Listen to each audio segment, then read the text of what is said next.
عزیز دوستو، بزرگوں اور بھائیوں، اللہ تعالیٰ نے قرآن مجید میں ارشاد فرمایا کہ وَبَشِّرِ الَّذِينَ آمَنُوا وَعَمِلُوا الصَّالِحَاتِ، اے محبوب علیہ السلام خوشخبری دے دیں ان لوگوں کو جو ایمان لائے اور جنہوں نے نیک اعمال کیے، اَنَّ لَهُمْ جَنَّاتٍ تَجْرِي مِن تَحْتِهَا الْأَنْهَارُ، ان کے لیے جنت ہے، اور جنت وہ ہے جس کے نیچے نہریں بہہ رہی ہیں۔ اللہ تبارک و تعالیٰ نے اپنے محبوب کریم صلی اللہ تعالیٰ علیہ وسلم کے غلاموں کو خوشخبری سنوائی، اور سنوائی بھی حضور کے مقدس لبہائے مبارکہ سے۔ آپ انہیں خوشخبری دے دیں کہ ان کے لیے جنت ہے، باغات ہیں، اور باغات وہ ہیں جن کے نیچے نہریں رواں دواں۔ لیکن کن لوگوں کو؟ جو ایمان لائے اور جنہوں نے نیک اعمال کیے۔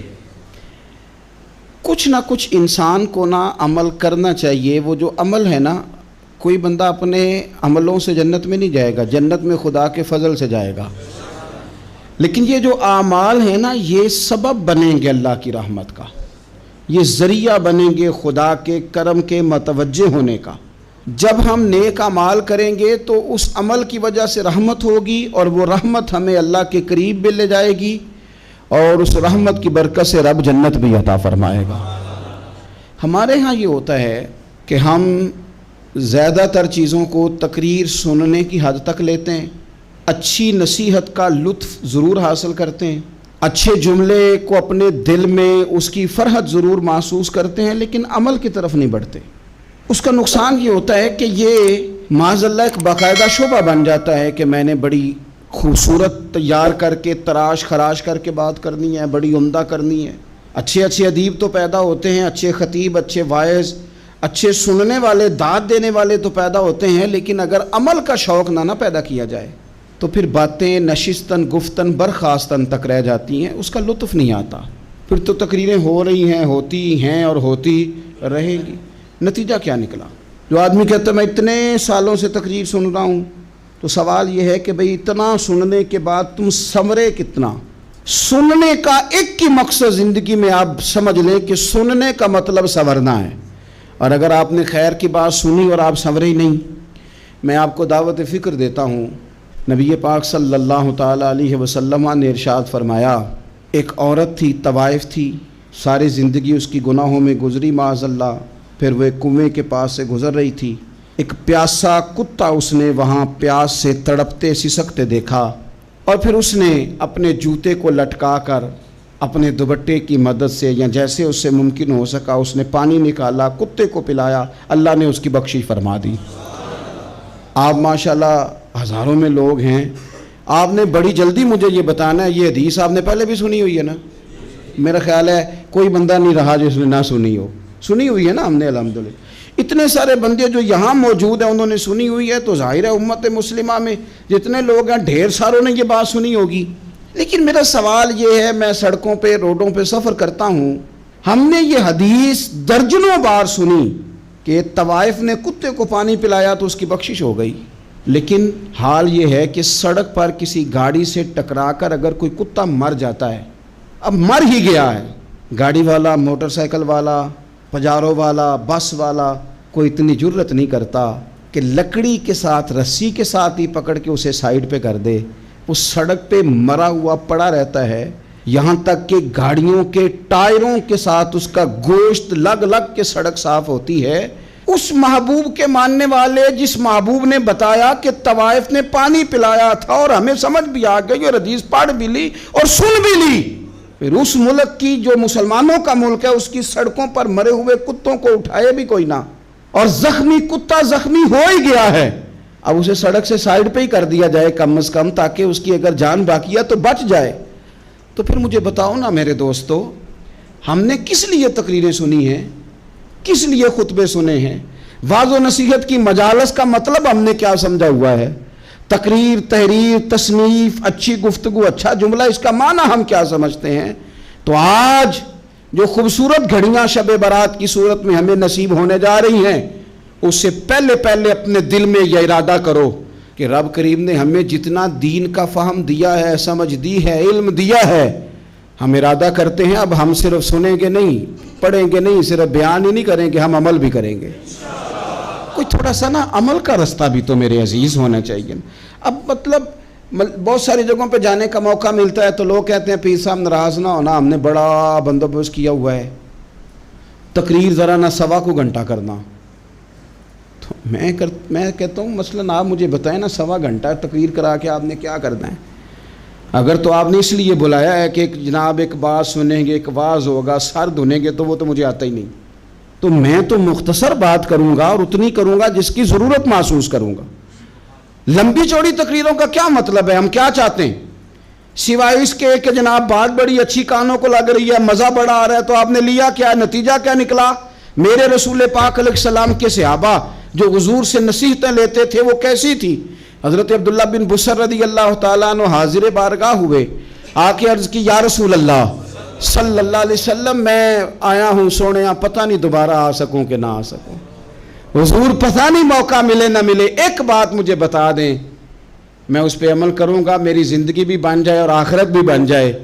تو کریم محبوب نے فرمایا عبداللہ زبان کو خشک نہ ہونے دینا، اس کو تر رکھنا۔ تر حضور کس چیز سے؟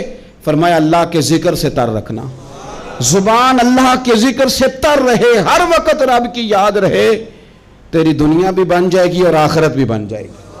تو میرے عزیز اپنی زندگی کے اندر اب ہم نے عمل کرنا ہے۔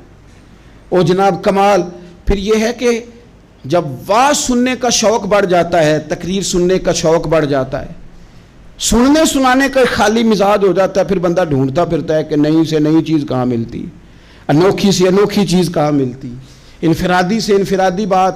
میرے بھائی آپ ضرور سنیں، ضرور سنیں، مومن کی گمشدہ میراث ہے، حکمت جہاں سے ملے لیں، لیکن عمل کرنے کے لیے لیں، عمل کرنے کے لیے۔ اب میرا دل کرتا ہے اب ہماری چپ سے بھی لوگ سبق سیکھیں۔ حضرت باجید بستامی فرمایا کرتے تھے جس نے ہماری چپ سے کچھ نہیں سیکھا اس نے ہماری تقریر سے کیا سیکھنا ہے۔ اب تھوڑا سا نا اشاروں کی بولی بھی سمجھیں، اب تھوڑا سا یہ بھی ہو کہ بس بات پوری ہونے نہ پائے اور انسان کی رغبت عمل کی طرف بڑھ جائے، یہ مزاج ہمیں دیا ہے۔ اب تو بھائی آ جائیں آپ، صبح بھی تقریر کر دیں، دوپہر کو بھی تقریر کر دیں، شام کو بھی تقریر کر دیں، تو پھر یہ بھی ہوتا ہے کہ جناب وہ بیان آپ نے جو سنایا تھا نا وہ ذرا دوبارہ سنا دیں، تو میں کہتا ہوں پہلے سننے پر عمل ہو گیا تو نہ کریں۔ اب ہمیں تھوڑی باتیں سیکھ کر ان پر عمل کرنا ہے اور آگے بڑھنا ہے۔ بڑی سادی بات میرے ابا جی بتایا کرتے تھے، والا صاحب کہتے ہیں کہ ایک دیہاتی بندہ نہ چلا گیا وہ کسی مولوی صاحب کی تقریر سننے، تو اس زمانے میں آپ کو پتہ ہے یہ واش روم کا مروجہ نظام نہیں ہوتا تھا، تو لوگ کھیتوں میں دوسری جگہوں پہ پیشاب کے لیے جاتے تھے۔ تو مولانا نے ایک احتیاط بیان کی، وہ کہنے لگے کہ پیشاب سخت جگہ پہ نہ کرو زمین پہ بیٹھ کر، ورنہ پیشاب کے چینٹے اڑیں گے، کپڑوں پہ پڑیں گے، اور حدیث میں سخت حکم ہے اس مسئلے میں۔ تو کوئی نرم جگہ ہو ایسی جہاں پیشاب کریں چھینٹے نہ اڑیں۔ وہ بندہ عمل کرنے والا تھا نا، اس نے میری تقریر سن کے سر دھن کے جانا نہیں تھا، اس نے اتنی ساری ریت لے لی، کپڑے میں باندھ لی، اور وہ اس نے کندھے پہ رکھی ہوئی ہے، جہاں پیشاب کا وقت آتا پہلے ریت بچھاتا، پھر پیشاب کرتا تاکہ میرے کپڑوں پہ نہ پڑے۔ ایک صاحب نے اسے کہا کوئی ہفتے بعد چلو بیان سننے چلیں، تو کہنے لگا میں پہلے پہ عمل کر لوں یہی بڑا ہے، میں نے تو اتنی ساری ریت کندھا تھک گیا ہے میرا اس دن سے اٹھائی ہے، تو میں نہیں چاہتا کہ نہیں بھی سنوں تو کسی اور جگہ میں۔ یہ تفریح تباہ کے لیے بات کو نہ سمجھیں، اس سادے آدمی نے جو ہمیں سمجھایا مجھے اور آپ کو، اس پر غور کرے کہ کل بھی سنا تھا، پرسوں بھی سنا تھا، پیر صاحب نے ترسوں بھی کہا تھا، شیخ نے پرسوں بھی کہا تھا، پچھلے ہفتے بھی کہا تھا، تو نے اگر شیخ کی بھی نہیں سنی، استاد کی بھی نہیں سنی، پیر کی بھی نہیں سنی، اور اس دور کے پیر جو صحیح کام کرنے والے ہیں، استاد جو صحیح کام کرنے مجبور ہو گئے ہیں بیچارے، کہتے ہیں کس کی تربیت کریں، کس درد سے کہا تھا حضرت سلطان باؤ نے، وہ کہتے ہیں اور رب دا طالب کوئی بھی نہیں ملیا، اتے جو ملے ہے طالب زردہ ہو۔ یہ تو آئے ہیں کاروبار سیدھا کرنے، فوٹو کھچوانے، فلاں کام کے لیے، یہ تو وہ جو ہم دینا چاہتے ہیں اس کا تو مزاج ہی نہیں۔ پہلے بھی میں نے کہا تھا، پھر کہتا ہوں، مجھے شوق نہیں ہے، خدا مجھے معاف کر دے اس دن سے پہلے جس دن یہ شوق ہو کہ میں سویرے جاؤں گا تو نوٹ لاؤں گا، تو شام جاؤں گا تو نوٹ لاؤں گا۔ یہ شوق نہیں ہے، طبیعت نہیں ہے، من نہیں چاہتا، لیکن یہ کہ یہاں بھی آ جائیں خطاب کر دیں یہاں بھی، او خدا کے بندو ہم کہاں اس قابل ہیں ہم خطاب کریں؟ ہم نے تو نا جی ایک اذان دینی شروع کی ہوئی، صبح و شام ایک اذان پڑھتے ہیں، ہے یہ پیغام حضرت احمد رضا کہ بارگاہ نبی کے رہو با وفا۔ ہم تو کہتے ہیں ادھر آ جاؤ، ٹھوکریں کھاتے پھرو گے ان کے در پہ آ پڑو، قافلہ تو اے رضا اول گیا آخر گیا۔ ہم تو کہتے ہیں ادھر آؤ، اللہ رسول کی بارگاہ کی طرف رجوع کرو۔ اور وہ ایک جملے پہ اگر تو عمل ہو گیا، پیار سے باتیں کرتا رہتا ہوں، سب کے ساتھ نہیں کرتا، جس کا مجھے پتا ہو کہ یہ تھوڑا سہ لے گا۔ ایک دوست نے مجھے کہا کہ میں تو آتا ہوں تو مجھے علاقے کے لوگ کہتے ہیں ان کو بلاؤ، تو میں کہتا ہوں پورا عمل کرنا میری غلط ہے تو پھر میں باقیوں کو بھی لگا جاؤں گا، تو اگر تیرا ہی عمل نہیں ہو سکا تو باقیوں کو میں نے جا کے کیا سمجھانا ہے؟ تو ایک تو آج کی جو رات ہے اس سے پہلے اپنے اعمال کی طرف، میں اکثر کہتا رہتا ہوں کہ شب برات پہ ہر مسجد سے زور زور سے رونے کی آواز آنی بھی چاہیے۔ شب قدر پہ آتی ہے، عمرے پہ جاتے وقت لوگ معافیاں مانگتے ہیں، حج پہ جاتے وقت، اور کروڑوں لوگ یہ کام کرتے ہیں سال میں۔ اگر 25 لاکھ 26 لاکھ آدمی یا 50 لاکھ آدمی حج کرتا ہے اور وہ جانے سے پہلے معافی مانگ کے گیا، توبہ کر کے گیا ہے، اور کروڑوں لوگ ہیں جو شب قدر میں ہیں، شب برات میں ہیں، اور انہوں نے کھل کے توبہ کی ہے، تو پھر میرے بھائی سویرے کرپشن ختم ہونی چاہیے نا ملک سے، سویرے 75% جھوٹ ختم ہونا چاہیے نا۔ ساری رات تو لوگوں نے توبہ کی تھی، صبح 80% حقوق العباد کا مسئلہ حل ہونا چاہیے تھا کہ نہیں ہونا چاہیے تھا؟ صبح ملاوٹ بہت حد تک ملک سے ختم ہونی چاہیے۔ تو کیا ہم نے سمجھ لیا ہے؟ ہم نے یہ سمجھا ہے کہ شب برات پہ بھی بس ایک رسم ادا کرو، آؤ تھوڑی توبہ کرو چھٹی کر جاؤ، آئیے شب قدر تو توبہ کرو چھٹی کر جاؤ۔ کیا یہ ہم نے مطلب سمجھ لیا؟ حج کرنے گئے، رب کی بارگاہ میں حاضر ہوئے، رسول کریم کی بارگاہ سے بھی جو ہو کے آ جائے اور بدلے ہی نہ، وہاں تک جائے اور بدلے ہی نہ۔ مدینے گئے، کعبے گئے، کربلا گئے، جیسے گئے تھے گھوم پھر کے ویسے ہی آ گئے۔ نتیجہ کیا ہے؟ اپنی زندگی نتیجہ خیز بنائیں۔ آج اس خوبصورت موقع پر جب شب برات ہمارے سامنے کھڑی ہے، اپنے ذہن میں تہیہ کریں کہ اب ہم نے بدل جانا ہے۔ شوگر ہو جائے تو بدلنا پڑتا ہے، اللہ معاف کرے، چینی چھوڑنی پڑتی ہے، من پسند مٹھائیاں چھوڑنی پڑتی ہیں، بدلنا پڑتا ہے۔ بلڈ پریشر ہو جائے تو یارو بدلنا پڑتا ہے۔ اگر انسان کو خدا نہ خواستہ کوئی مرض لگ جائے تو بدلنا پڑتا ہے۔ اولاد پیدا ہو جائے تو بدلنا پڑتا ہے۔ گھر میں بیٹیاں پیدا ہو جائیں تو بوڑھے باپ کو بدلنا پڑتا ہے۔ بال سفید آ جائیں تو پھر بھی تو بدل جانا چاہیے نا۔ انسان کی عمر 40 سال ہو جائے تو پھر بھی تو بدل جانا چاہیے۔ شب برات پہ توبہ کرے تو پھر بھی تو بدل جانا چاہیے۔ اب بدل جائیں، اب ہم بدل جائیں۔ اب نہ درد ہوتی ہے، گاڑی میں بیٹھیں تو کمر پہ درد ہوتی ہے، اب ہم بدل جائیں۔ اب لوگ بتاتے ہیں تیرے بال سفید ہونے لگ گئے، اب ہم بدل جائیں۔ اب لوگ ہمیں کہتے ہیں بچے جوان ہو گئے، اب ہم بدل جائیں نا یارو۔ اب لوگ ہمیں کہتے ہیں کہ اوخو اب تو آپ اٹھتے وقت زمین پہ پہلے ہاتھ رکھتے ہیں پھر اٹھتے ہیں، اب بدل نہ جائیں۔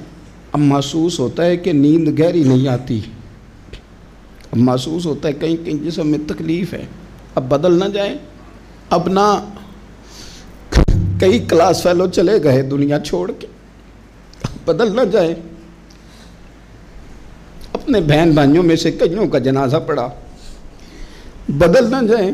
ہم میں سے کئیوں نے ماں باپ دفن کر دیے، پھول ڈال دیے قبروں پہ، اب بدل جائیں۔ اب وقت تھوڑا رہ گیا، اب کچھ تبدیلی کی طرف آئیں، اب توبہ صحیح والی کر لیں، اب استغفار دل سے پڑھ لیں، اب تبدیل ہو جائیں، اب اپنے اندر باہر کچھ تبدیلیاں لائیں، اب اپنے ظاہر اور باطن کو سنواریں۔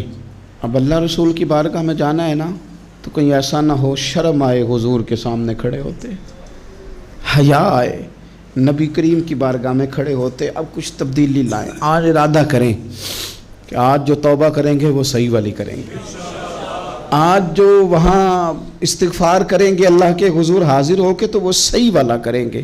اب کچھ تبدیلی کا مزاج لائیں۔ اور پھر ایک اور بات بھی عرض کروں،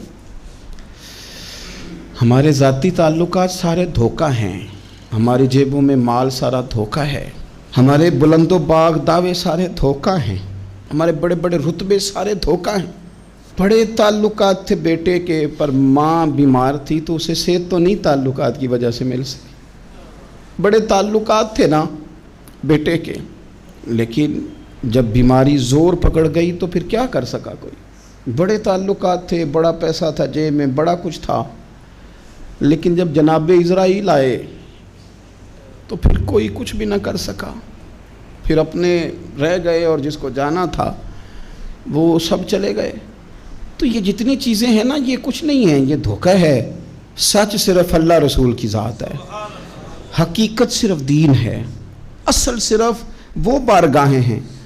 دھوکے میں نہ زندہ رہو، چھوڑ دو یہ بات کرنی کہ بڑے تعلقات ہیں، چھوڑ دو یہ بات کرنی کہ بڑا پیسہ ہے، چھوڑ دو یہ بات کرنی کہ برادری قبیلے علاقے میں بڑا، اور کچھ بھی نہیں ہے۔ کل من علیہ فان، ہوئے نامور بے نشاں کیسے کیسے۔ دیکھو زمین کھا گئی، نوجوان کیسے کیسے۔ میں مولانا نورانی کی قبر پہ کھڑا تھا تو میں کہہ رہا تھا مقدور ہو تو خاک سے پوچھوں کہ اے لئیم تو نے وہ گنج ہائے گرا مایا کیا کیے؟ اتنے بڑے لوگ تو لے گئی، اتنے بڑے لوگ قبروں میں کدھر گئے؟ سلطان محمود غزنوی کہاں ہیں؟ شہاب الدین غوری کہاں ہیں؟ وہ لوگ جو میدانوں میں آ کے صرف ان کا نام لیا جاتا تھا تو دنیا کانپ جاتی تھی، وہ کہاں گئے؟ اٹھ گئے سب لوگ، چلے گئے، ختم ہو گیا معاملہ۔ وقت اب ہماری طرف بڑھ رہا ہے، اب تیزی ہے، اب پیغام اجل آیا، کئی ہمارے ارد گرد سے اٹھا کے لے گیا، اب ہمیں بھی تو واپس لوٹنا ہے نا، تو کچھ تیاری کر لیں، کچھ ارادہ کر لیں۔ اور بارگاہ رب رسول کی اس طرح کی ہے کہ بس جانے کی دیر ہے، بس صرف جانے کی دیر ہے، صرف جانے کی۔ اور اللہ رسول کی بارگاہ دوستو وہ والی ہے کہ جہاں نا زیادہ منت بھی نہیں کرنی پڑتی۔ وہ جو 4-5 لوگ تھے نا مکہ مکرمہ میں، انہوں نے بہت ہی اسلام کی مخالفت کی حد کر دی تھی، ان کے لیے حکم ہوا تھا جہاں ملے قتل کر دو۔ اکرمہ تھے، ابن قتل تھے، کچھ اور لوگ تھے، تو پتہ ہے ان کو کسی نے مشورہ کیا دیا تھا؟ کسی کافر نے مشورہ دیا، پر پتہ صلاح کیا دی تھی؟ اس نے کہا تھا تم نے بڑی زیادتیاں کی ہیں، بڑے بے ادب ہو، کسی صحابی کے قابو نہ آنا، مار دیے جاؤ گے، اپنی خطاؤں کے سبب سے تم مار دیے جاؤ گے، لیکن اگر کسی طریقے چھپتے چھپاتے رسول پاک کی بارگاہ میں پہنچ جاؤ نا، اگر وہاں کسی طریقے چلے جاؤ۔ انہوں نے پوچھا معافی کیسے مانگیں گے، منہ کیسے دکھائیں گے، ہم نے اتنے ظلم کیے، اتنی زیادتیاں کی، کیسے معافی مانگیں گے؟ تو کہنے والے نے کہا کہ نہیں کچھ نہیں، تم بس کہہ دینا ہم آ گئے، اس سے زیادہ تو بات ہی کوئی نہیں، اتنا ہی تو صرف کہنا ہے آ گئے، اور نہ آتے تو جاتے بھی کہتے، بس تم اتنا کہہ دینا ان العبد اذا اعترف ثم تاب تاب اللہ علیہ۔ نبی کریم علیہ السلام نے فرمایا بندہ جب آ کے کہتا ہے نا یا اللہ میں بھول گیا تھا، غلطی ہو گئی، ان العبد اذا اعترف، مان جو گیا ہوں، مان جو گیا، غلطی ہو گئی، جب کہتا ہے نا میں بھول گیا، ثم تاب، پھر وہ توبہ کرتا، تاب اللہ علیہ، اللہ دیر کرتا ہی نہیں، فوراً توبہ کو قبول فرما لیتا۔ ہمارے ہاں نا کچھ لوگ تو طبعاً سخت ہیں، اللہ معاف فرمائے، اور کچھ رد عمل کے طور پر سخت ہو گئے، کچھ باتیں دلوں میں بیٹھ گئی ہیں جنہوں نے طبیعتوں کو سخت کر دیا ہے۔ کبھی کہیں آپ بہو سے کہ چلو بوڑھی ساس سے اگر کبھی کو بات سخت نکل گئی ہے تو معاف کر دے، وہ تیار نہیں ہوتی، وہ کہتی ہے تمہیں پتہ نہیں میرے ساتھ کیا کچھ ہوا۔ کبھی ساس سے کہا جائے نا چلو بھول گئی تھی بچی تو آپ درگزر کر دیں، تو کہتے ہیں تمہیں پتہ نہیں میرے اندر سختی کتنی آ گئی ہے، دکھ کتنے بیٹھ گئے۔ ہم نا طبیعتوں میں سختی کر بیٹھے، ہمارے دل دھڑکتے ضرور ہیں لیکن صرف اپنے بچوں کے لیے، ہمارے سینوں میں درد اٹھتا ضرور ہے لیکن صرف اپنوں کے لیے۔ ہم نے نا 2 4 5 6 باتیں جمع کر کے ان پر پورا ذہن بنا کے سخت ہو گئے ہیں، طبیعتیں سخت ہیں، دل سخت ہیں۔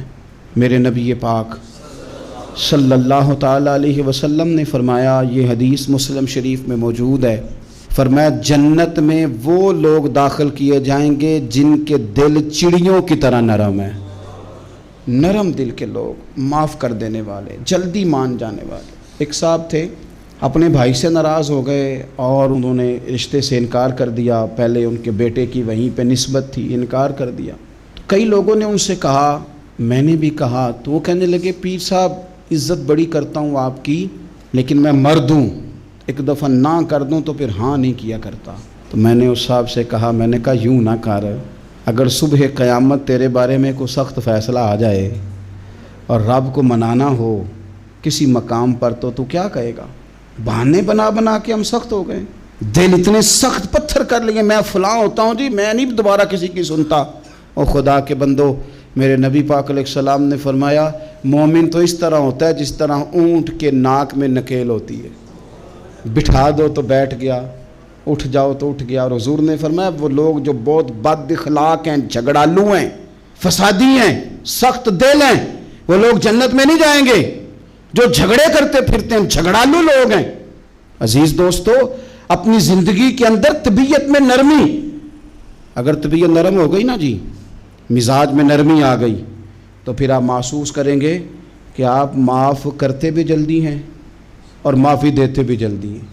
پھر آپ کے تعلقات بچیں گے, آپ کی نسبتیں بچیں گی, آپ کے بہت سارے رشتوں میں قربت آئے گی, ٹوٹیں گے نہیں. ایک تو دل نرم کریں, کسی شخص کے بارے میں دل میں کوئی بات ہے تو اسے معاف کریں اور معافی دیں. کچھ لوگ بالکل ٹھیک ٹھاک ہوتے ہیں, کوئی ناراضگی نہیں ہوتی, لیکن آپ نے بچی کی شادی کا کارڈ دیا نہیں تو فوراً ناراض ہو جاتے ہیں. اور پھر آپ سمجھا رہے ہیں, قائل کر رہے ہیں, وہ تیار ہی نہیں ہے قائل ہونے کو.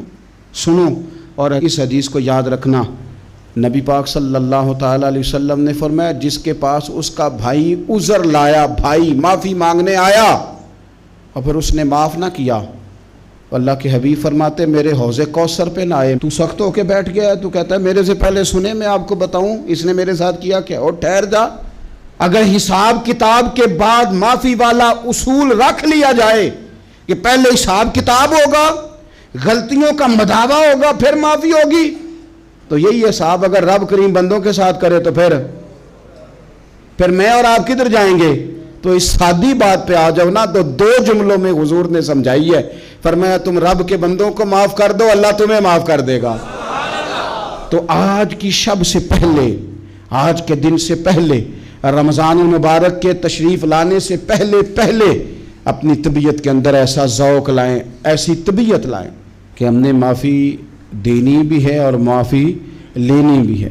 بعض اوقات ہم رسم ادا کرتے ہیں شب برات سے پہلے, یہ سوشل میڈیا پہ چل گیا, فلانے کو فلان کہہ دیا, اگر کوئی کبھی ہوئی نا تو معاف. ایسے تو نہیں نا معافیاں ہوتی. ہمیں پتہ ہوتا ہے ہم سے کون ناراض ہے, ہمیں خبر ہوتی ہے ہم نے کس کو تکلیف دی, ہمیں پتہ ہوتا ہے کس نے ہمارے لہجوں سے پریشانی پائی ہے, کون ہے جو ہماری وجہ سے اذیت کا شکار ہے, تو اس سے جا کے معافی مانگے. تو یہ چیزیں معافی کا سبب بن جائیں گی. اور پھر میرے نبی پاک صلی اللہ علیہ وسلم نے 2-4 چیزیں اور بھی بیان کی ہیں, میرا دل کرتا ہے کہ وہ بھی ذرا آپ کو عرض کر دوں.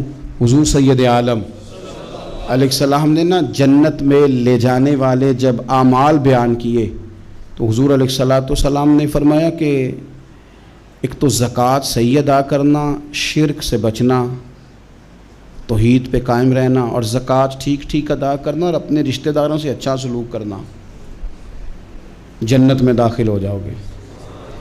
یہ جو ہمارے زیادہ قریبی لوگ ہوتے ہیں نا, ان کا حق بھی شریعت نے زیادہ رکھا ہے, اور یہ بعضوں کا تکلیف بھی زیادہ دیتے ہیں. لیکن میرے عزیز ایک بات سمجھ لیں اچھی طرح سے اور اپنے دل میں بٹھا لیں, میں نے درجنوں بار کہی ہے, پھر کہتا ہوں, اللہ تعالیٰ نے جو خاندان میرے لیے پسند کیا ہے نا, مالک نے مجھے وہاں پیدا کیا ہے. تو جو چچا اللہ نے میرے لیے پسند کیا وہ مجھے بھی پسند ہونا چاہیے, اور جو ماموں اللہ نے میرے لیے پسند کیا ہے وہ مجھے بھی پسند ہونا چاہیے. انسانوں کے اندر کمزوریاں بھی ہوتی ہیں, خوبیاں بھی ہوتی ہیں, لیکن ہمارا یہ مسئلہ بن جاتا ہے کہ ہم نہ صرف کمزوریوں کو ڈسکس کرتے ہیں, خوبیوں کا تذکرہ کرتے ہی نہیں. اپنے مزاج کے اندر اس بات کو آپ نے پیدا کرنا ہے. آج ایک اور ارادہ بھی کریں, ایک اور اپنے ذہن کے اندر بات بھی زیادہ شوق کے ساتھ پیدا کریں.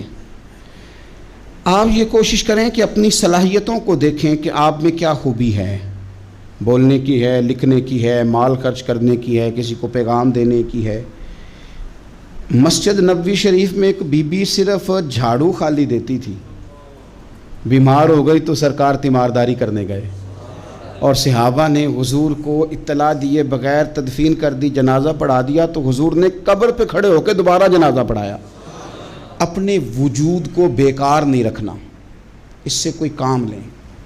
اللہ فرماتے ہیں افحسبتم انما خلقناکم عبثا وانکم الینا لا ترجعون، فرمایا تم کیا سمجھتے ہو ہم نے تمہیں بیکار پیدا کیا ہے، اور کیا سمجھتے ہو تم نے لوٹ کر ہمارے پاس آنا نہیں؟ ایک ذرہ بھی تو بیکار نہیں ہو سکتا، لہٰذا میں کسی شخص سے بیزار نہیں ہو سکتا۔ اپنی اس صلاحیت کو ضائع نہ کریں۔ ہم نہ بہت سارا وقت ضائع کر رہے ہیں، ادھر ادھر موبائل کھول لیا، دیر تک فلانی چیز دیکھی، پھر فلانی دیکھی، پھر فلانی بحث کی۔ تو اپنے آپ سے نہ کچھ کام لیں، کچھ خدمات کریں۔ ہم زیادہ وقت لوگوں کا انٹرویو کرنے میں ضائع کرتے ہیں، دوسروں کی تفصیلات حاصل کرنے میں وقت ضائع کرتے ہیں، لوگوں کا دھیان رکھنے میں وقت ضائع کرتے ہیں۔ آج کے بعد اپنا دھیان رکھنا ہے، اپنی صحت کا دھیان رکھنا ہے، اپنے معاملات کا اپنے اوپر تھوڑی توجہ دینی ہے، کوشش کرنی ہے کہ کس حد تک ہم اپنی صلاحیت سے فائدہ لے کے کسی کا کچھ نفع کر سکتے ہیں تو وہ نفع کریں، اپنے وجود کو نفع بخش بنائیں۔ حدیث پاک سنیں گے تو آپ محسوس کریں گے کہ اللہ کتنے اجر دینے والا ہے۔ نبی پاک علیہ السلام نے فرمایا جس نے دین کے رستے میں اتنی دیر بھی قتال کیا، لڑا، اتنی دیر جتنی دیر اونٹنی کا دودھ دھونے میں لگتی ہے، اتنا تھوڑا وقت بھی دین کے لیے اگر کوئی نکلا، جد و جہد کی، قتال کیا، لڑا، فرمایا اس بندے کو بھی اللہ جنت عطا فرما دے گا۔ اتنا تو کام کرے نا، اتنا تو کام کرے۔ اور حضور علیہ السلام نے رغبت دلائی، یعنی جتنا بھی عمل، حضور فرمانے لگے کسی عمل کو چھوٹا نہ سمجھنا، کچھ نہ ہو سکے تو اپنے بھائی سے مسکرا کے میلی لینا، اللہ اس پر بھی صدقے کا ثواب عطا کر دے گا۔ اور نبی پاک علیہ السلام نے فرمایا دوزخ سے بچ جاؤ صدقہ دے کے۔ خیال آتا تھا یا رسول اللہ کتنا کو دیں؟ تو فرمایا خشک کھجور کا ایک ٹکڑا، یعنی پوری کھجور بھی نہیں، خشک کھجور کا ایک ٹکڑا بھی خیرات کر کے بچ سکتے ہو تو وہ کر کے ہی صدقہ دے کے اللہ کے عذاب سے بچ جاؤ۔ معنی کیا ہے ان ساری روایتوں کا کہ کچھ کرو تو صحیح نا، کچھ کرو تو صحیح نا۔ ہمارے ایک بزرگ تھے تو کرونا کے دنوں میں انہوں نے ایک جملہ کہا، کہنے لگے یہ کرونا پتہ تمہیں کیا کہنے آیا ہے؟ کہنے آیا ہے کہ بیماریاں آ رہی ہیں، حالات خراب ہیں، یہ کرونا نہیں، یہ کہتا ہے کچھ کرو نا، کچھ اللہ اللہ کرو نا، فارغ نہ بیٹھو، دیکھو کیسے لوگ ڈھیروں کے ڈھیروں اب جا رہے ہیں، اب کچھ کرنا ہے انشاءاللہ تعالی، اب کچھ وقت ضائع نہیں کرنا، اور زندگی میں کچھ، میں کہہ چکا ہوں کہ ایک بندے کو بھی اللہ نے بیکار نہیں پیدا کیا، ہم نے خود اپنے آپ کو بیکار کر لیا۔ اپنے آپ کو بیکار نہ کریں۔ جب رب کہتا فحسبتم انما خلقناکم عبث، کیا تم سمجھتے ہو میں نے تمہیں بیکار پیدا کیے؟